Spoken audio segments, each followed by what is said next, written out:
Hello everyone, मैं बीना भट्ट आप सबका स्वागत करती हूं अपने यूट्यूब चैनल इतिहास अध्ययन। डेली की तरह आज भी मॉक टेस्ट है जो कि 10 इम्पॉर्टेंट क्वेश्चन है।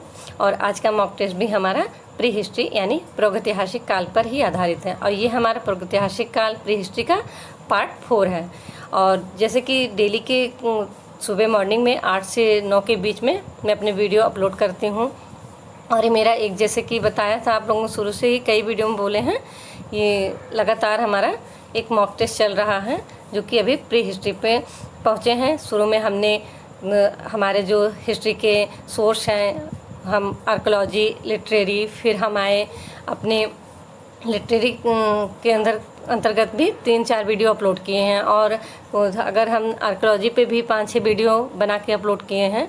उसके बाद अब हम शुरू कर दिए हैं प्री हिस्ट्री से। तो अब प्री हिस्ट्री का भी ये पार्ट 4 है। तो जैसे डेली के हमारे मॉक टेस्ट में 10 क्वेश्चन होते हैं, इस तरह आज के भी मॉक टेस्ट में 10 इम्पोर्टेंट क्वेश्चन हैं। तो आइए देखते हैं अब क्वेश्चन नंबर 1। तो पहला क्वेश्चन है, भारत में शुतुरमुर्ग के अंडे के खोल से बने मनकों के प्राचीनतम अवशेष निम्नलिखित में से किस स्थान से पाए गए हैं? ऑप्शन है भीमबेटका, पाटने, चतुर्भुज नाला।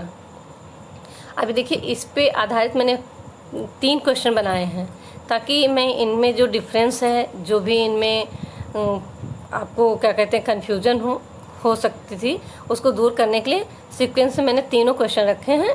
इसलिए कि कहीं ना कहीं थोड़े थोड़े डिफरेंस के साथ ही क्वेश्चन में फ़र्क हो जाता है। तो आइए देखते हैं क्वेश्चन को फिर से एक बार।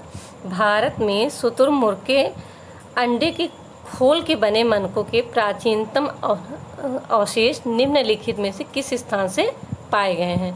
ऑप्शन है भीमबेटका, पाटने, चतुर्भुज नाला। तो इसका सही उत्तर है पाटने। और अब आइए देखते हैं क्वेश्चन नंबर 2। शुतुरमुर्ग के अंडों के खोल के बने मनकों का प्रसिद्ध केंद्र। यहाँ आप देखेंगे ऑप्शन जो है पेयर में है, जैसे भीमबेटका, पाटने, चतुर्भुज नाला, भीमबेटका, चतुर्भुज नाला। तो यहाँ शुतुरमुर्ग के अंडों के खोल के बने मनकों का प्रसिद्ध केंद्र पूछ रहा है। तो इसका सही उत्तर है भीमबेटका। अब देखिए, ऊपर पहले क्वेश्चन में क्या पूछा है कि शुतुरमुर्ग के अंडे के खोल के बने मनकों के प्राचीनतम अवशेष कहाँ से मिले हैं। तो वहाँ ऐसा पूछेगा तो वहाँ होगा पाटने। और शुतुरमुर्ग के अंडों के खोल के बने मनकों का प्रसिद्ध केंद्र, क्योंकि इस जो ऐसे स्थान पाएंगे, पूरा स्थल जो पाएंगे, इसके जो साक्ष्य मिले हैं कि मनकों का प्रसिद्ध केंद्र कौन सा होगा, तो वो भीमबेटका और पाटने दोनों। आइए देखते हैं क्वेश्चन नंबर 3, जो कि क्वेश्चन नंबर 1 या क्वेश्चन नंबर 2 आपने देखा है, उसी से संबंधित ये भी प्रश्न है और उसी से संबंधित भी है और वो कन्फ्यूज़न ना हो, इसीलिए मैंने इसको सीक्वेंस में तीनों प्रश्नों को रखा है ताकि जो भी डिफरेंसेस है उसको हम समझ सकें, आपको समझा सकें आपको और बता सकें। देखिए, क्वेश्चन नंबर 1 में क्या पूछा कि शुतुरमुर्ग के अंडों के खोल पर बने प्राचीनतम अवशेष कहाँ से मिले हैं, किस पूरा स्थल से मिले हैं। दूसरे में पूछता है कि शुतुरमुर्ग के अंडों के खोल के जो मनके थे उसका प्रसिद्ध केंद्र कहाँ था। तो अभी क्या पूछ रहा है, शुतुरमुर्ग के अंडों पर प्राचीनतम एवं एकमात्र मानव निर्मित चित्रांकन कहाँ से मिला है। यहाँ क्वेश्चन को समझिए, शुतुरमुर्ग के अंडों पर, वहाँ खोल पर पूछ रहा है, यहाँ अंडों पर, और प्राचीनतम एवं एकमात्र मानव निर्मित चित्रांकन कहाँ से प्राप्त हुआ है। अब यहाँ पे ऑप्शन है भीमबेटका, पाटने, मेहता खेड़ी। तो ऑप्शन को फिर से देखिए, रिपीट करते हैं, भीमबेटका, पाटने, मेहता खेड़ी। तो इसका सही उत्तर है पाटने। और ये पाटने कहाँ है, तो ये महाराष्ट्र के का एक उच्च पुरापाषाणी पुरा स्थल है। और भीमबेटका भी है, भीमबेटका तो आप जानते हैं कि मध्य प्रदेश में है। तो पाटने जो है, यहाँ पे आप देखेंगे तो यहाँ से 2 क्वेश्चन बन रहे हैं। शुतुरमुर्ग के अंडों पर प्राचीनतम एवं एकमात्र मानव चित्रांकन पाटने से प्राप्त हुआ है। और अगर ये पूछ रहा है कि शुतुरमुर्ग के मतलब कि जैसे पहले क्वेश्चन में था, शुतुरमुर्ग के अंडों के खोल पर बने मन के प्राचीनतम अवशेष कहाँ से प्राप्त हुए हैं, तो भी पाटने होगा। पर वहीं पे अगर ऑप्शन में ये देता कि शुतुरमुर्ग के अंडों के खोल से निर्मित मनके का केंद्र कहाँ था, तो हो सकता है कि पाटने भी हो, ऑप्शन में पाटने नहीं होगा, भीमबेटका होगा, तो भी आपका सही होगा। तो इन दोनों में से कोई भी ऑप्शन वहाँ पे होगा तो चलेगा। आप करिए, और पेयर में होगा तो भीमबेटका पाटने होगा, जैसा कि मैंने पेयर में दिया है ऑप्शन आपको क्वेश्चन नंबर 2 में। आइए देखते हैं क्वेश्चन नंबर 4। गंगा के मैदान में मानव बस्ती का प्राचीनतम अवशेष कहाँ से मिलता है? गंगा के मैदान में मानव बस्ती का प्राचीनतम अवशेष कहाँ से मिलता है? ऑप्शन है बागोर, कालपी, आदमगढ़। तो इसका सही उत्तर है कालपी। कालपी जैसे कि ये जो यहाँ से है मानव सभ्यता के सर्वाधिक पुरातन अवशेष, मतलब सबसे पहला साक्ष्य अगर मानव बस्ती का गंगा मैदान में कहीं मिलता है तो है कालपी। और कालपी जहाँ तक हम श्योर तो नहीं, पर हाँ कह सकते हैं कि ये मध्य पूरा पाषाण काल से संबंधित स्थल है। वैसे श्योर ही कहेंगे क्योंकि कालपी ही वो स्थान है मानव गंगा मैदान में मानव बस्ती का प्राचीनतम अवशेष जहाँ से मिला है, और यह मध्यपूरा पाषाण काल से संबंधित स्थल है। आइए देखते हैं क्वेश्चन नंबर 5।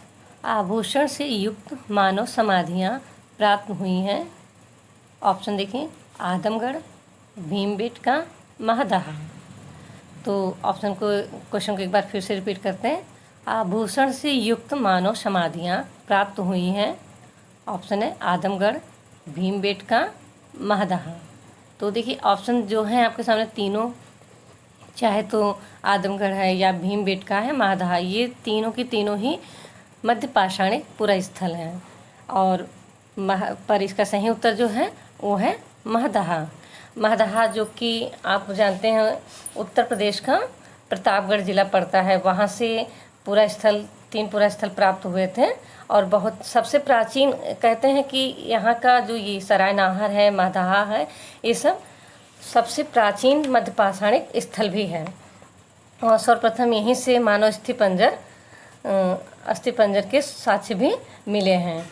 और ये मध्य पाषाण कालीन का सबसे प्राचीनतम स्थल भी है, महदाहा और सराय नाहर। तो महदाहा जो है वो मध्य पाषाणिक स्थल है। कहाँ पे स्थित है? उत्तर प्रदेश के प्रतापगढ़ जिले में पड़ता है ये पूरा स्थल। तो आइए देखते हैं क्वेश्चन नंबर 6। किन मध्य पाषाणकालीन स्थलों से बूचड़ खाने का साक्ष्य मिला है? किन मध्य पाषाणकालीन स्थलों से बूचड़ खाने का साक्ष्य मिला है?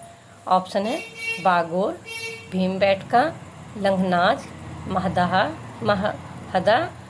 महदा, बागोर। तो ऑप्शन एक बार क्वेश्चन को फिर से समझ लीजिए। किन मध्य पाषाणकालीन स्थलों से बूचड़ खाने का साक्ष्य मिला है? ऑप्शन है बागोर, भीमबेटका, लंघनाज, महदा, बागोर।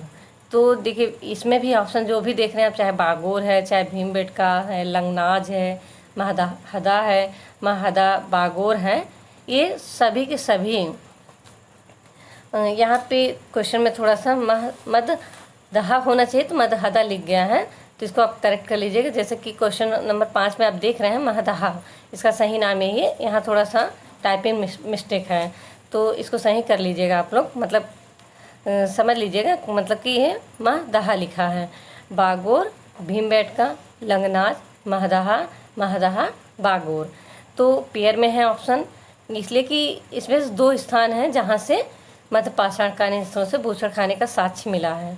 तो बागोर है, जैसे कि ये राजस्थान का है, भीमबेटका है मध्य प्रदेश का मध्य पाषाणिक स्थल, लंघनाज है, इसमें देखिए आप ये गुजरात से संबंधित है, गुजरात का मध्य पाषाणिक स्थल है यहाँ पर। इसमें जो सही उत्तर है आपका वो महदहा और बागोर, ये 2 पूरा मध्य पाषाणिक स्थल है जहाँ से बूचड़ खाने का साक्ष्य मिला है, सूचित किया गया। यहाँ कुलढीवा, गुपकराल, लिंग, सुगुर।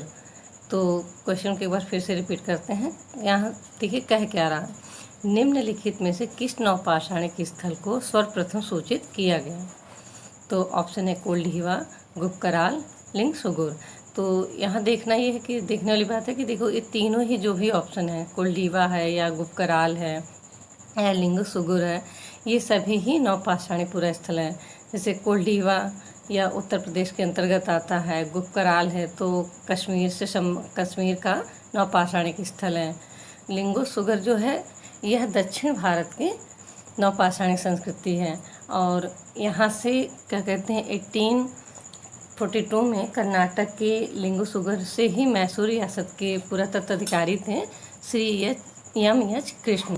इन्होंने ही इस नवपाषाणिक पुरा स्थल को प्रतिवेदित किया था, उन्होंने ही इसे सूचित किया था। तो आइए देखते हैं क्वेश्चन नंबर 8। स्थानीय रूप से महाशक्ति के रूप में विदित एक बालू के टीले पर स्थित मध्य पाषाणिक पुरा स्थल का नाम है। ऑप्शन है बागोर, बाघोर, महदहा।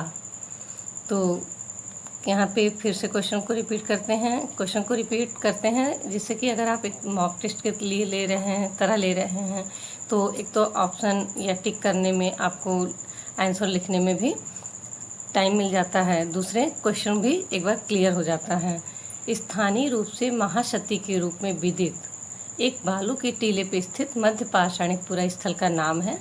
अब ऑप्शन देखिए, बागोर, बाघोर, महदहा।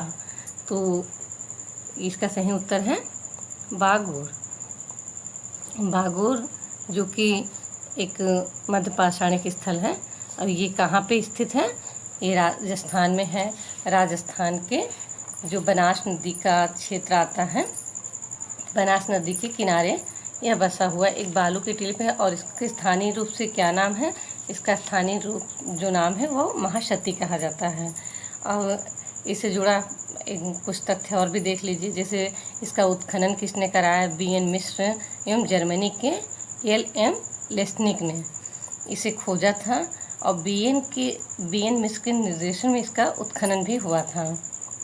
और बागोर की एक विशेषता है कि यह भारत का सबसे बड़ा मध्य पाषाणिक स्थल है। और यहाँ से ही सबसे पहले पशुपालन के प्राचीनतम साक्ष्य भी मिले हैं।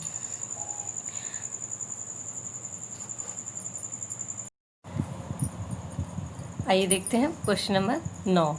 दुनिया की सबसे प्राचीनतम अस्थि निर्मित स्त्री मूर्ति कहाँ से मिली है? ऑप्शन है बेलन नदी घाटी, नर्मदा नदी घाटी, गोदावरी नदी घाटी। तो क्वेश्चन को फिर से देखिए। दुनिया की क्या पूछ रहा है कि दुनिया की सबसे प्राचीनतम, मतलब भारत ही नहीं, ये विश्व की सबसे प्राचीनतम अस्थि निर्मित स्त्री मूर्ति कहाँ से मिली है? बेलन नदी घाटी, नर्मदा नदी घाटी, गोदावरी नदी घाटी। वैसे ये चाहे बेलन नदी घाटी हो या नर्मदा नदी घाटी हो या गोदावरी नदी घाटी हो, पूरा स्थल है और पूरा तात्विक रूप से इन सब का बहुत महत्व है। और कहीं न सभी से कुछ न कुछ प्राचीनतम चीज़ें की जानकारी हुई है, प्रागैतिहासिक काल से संबंधित तथ्य मिले हैं। परंतु यहाँ पे जो इस प्रश्न का सही उत्तर है कि दुनिया की सबसे प्राचीनतम अस्थि निर्मित स्त्री मूर्ति कहाँ से मिली है, तो इसका सही उत्तर है बेलन नदी घाटी। और ये जो अस्थि निर्मित मूर्ति है ये किस काल से संबंधित है? तो उच्च पुरा पाषाण काल से संबंधित है। और उच्च पुरा पाषाण काल तो देखा जाए तो प्रागैतिहासिक काल में परिवर्तन का काल भी था। जैसे कि नए चकमक उद्योग की स्थापना इसी काल में मानी जाती है। उपासना पद्धति का शुरुआत और या कहें कि प्रज्ञा मानव होमो सैपियंस का पादार्पण भी सर्वप्रथम इसी काल में हुआ था। और रही ये जो बेलन नदी घाटी, तो बेलन नदी घाटी के जो मूर्ति मिली है बेलन नदी घाटी के लोहदा नाला क्षेत्र से मिली है। और ये वहाँ के अगर स्थानीय भाषा में से कहा जाए तो मातृ देवी की मूर्ति या माई देवी की मूर्ति बोली जाती है। मतलब स्थानीय भाषा में माई देवी कह सकते हैं, वैसे इसे मातृ देवी की मूर्ति मानी जाती है। अब आइए देखते हैं क्वेश्चन नंबर 10। विंध्य क्षेत्र के पूरा स्थल मोरहना, बघईखोर, लिखैया किस काल से संबंधित है? क्वेश्चन को फिर से देखिए। विंध्य क्षेत्र के पूरा स्थल मोरहना पहाड़ सुना होगा जिसे, और विंध्य क्षेत्र में स्थित है।